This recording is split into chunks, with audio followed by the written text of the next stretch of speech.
অনেক মেয়ে আছে দেখবেন ফর্সা, দেখতে সুন্দরী, বয়ফ্রেন্ড আছে 4টা।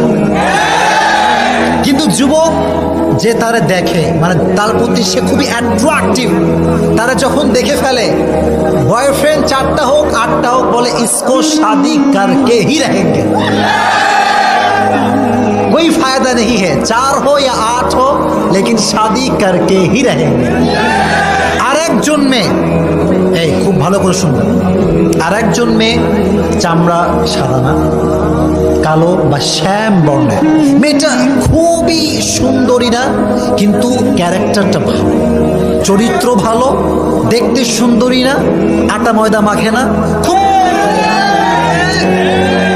খুব ভালো একজন মেয়ে।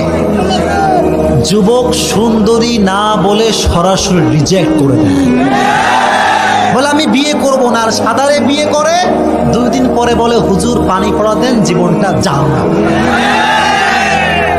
কথা কি অবাস্তব না বাস্তব? সাদা চামড়াতে সবাই খারাপ, the matter is not like that.